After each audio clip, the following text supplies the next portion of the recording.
Well, George, this is your directorial debut. Are you sort of nervous or excited about sort of finally presenting it to the big wide world? Bit of both, really. Nervous because you want people to like it. Excited because it's been such a journey to date that I just want people to go and see it. So yeah. And was it your plan to always write a screenplay, or were you just not receiving sort of great scripts? Kind of a bit of a combination, really. We'd produced a couple of things. Pierre's my business partner. We'd produced a couple of projects. The material we were getting at the time wasn't stuff that we really felt that we wanted to kind of put into production.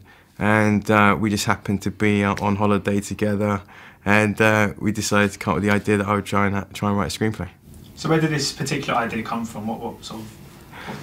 It was blood, sweat and tears a little bit at the beginning. You know, a lot of work with character to drive the story through.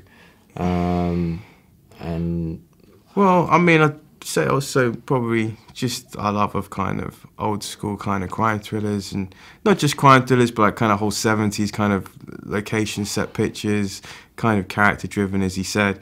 And we just didn't really feel we were getting that when we were just going out there as producers. And we were just on a beach one day, and we just made the decision, like, you know, why don't we try and put something together, see how it turns out. Yeah, it was. I remember because we were saying about like what's different about the movies that we get over here and the movies that they're making in America and the different genres. We were just like, you know, when was the last time you saw, you know, a thriller but with the cops in there? You know, you don't see like the undercover cop element in the cinema over here very much. So, you know, that was something we really wanted to try and achieve. So Pierre, do you plan on directing yourself one day, or would you quite like the kind of producer role? My love has always been in front of the camera, and I like the acting part. It's you know, it's to try and express what the director wants from you, and you know, to read what's inside their head. I mean, you know, you can never say never, but acting's my real passion. And you, of course, play quite a pivotal role in this film. Can you just tell us a little bit about that?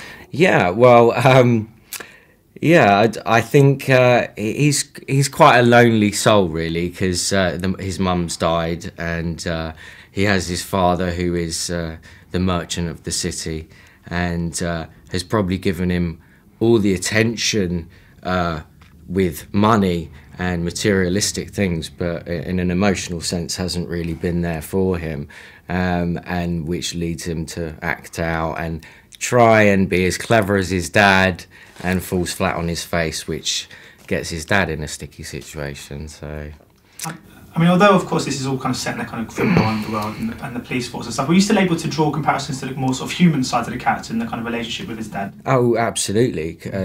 Especially seeing as you know, my father was always helped me out with my career and in us creating Cypher films, and you know, it's. With my dad, you know, he's very black and white, and he sells a product, and you know, there's been many a times when I think he's looked at me like, oh God, here we go again, you know, and I felt very much the same with my father. Gabriel's part, you know, is you putting me in this situation again, but he loves him.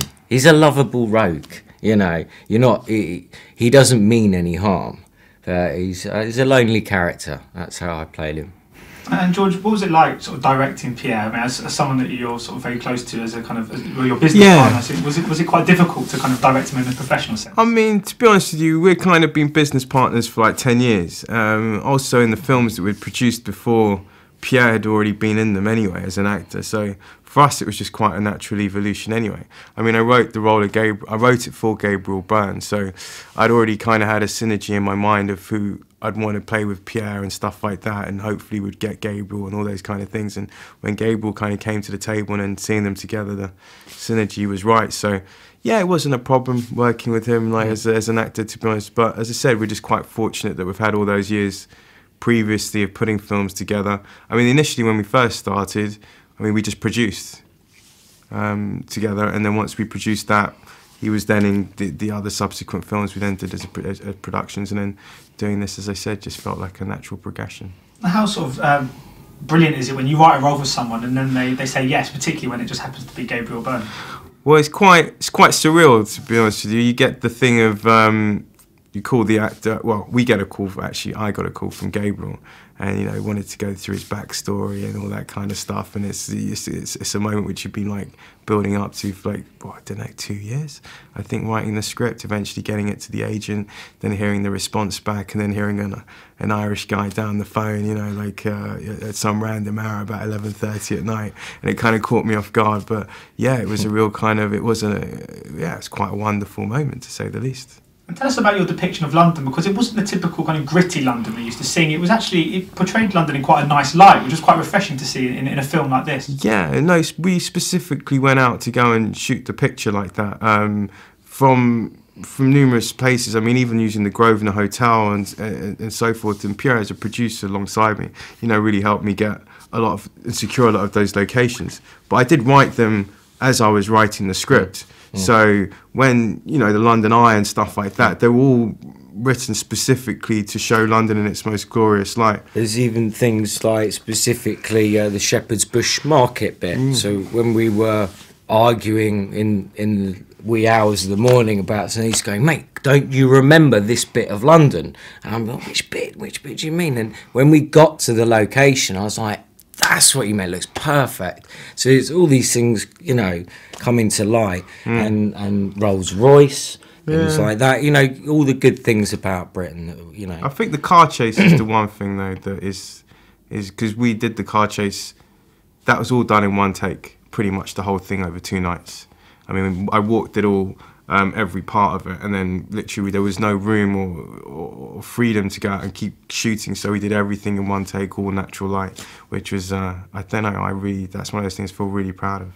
So during the shooting of the car chase, were you able to keep below the speed limit? No chance. No. We're trying to keep us away from the cars. And but it was, I really enjoyed that. It was under pressure, but a very enjoyable thing to do. Oh, brilliant. Well, thank you so much for your time today. Pleasure. Thank you. No worries. Cheers, all right. thank you. Take care. Thank you. Thank you very much.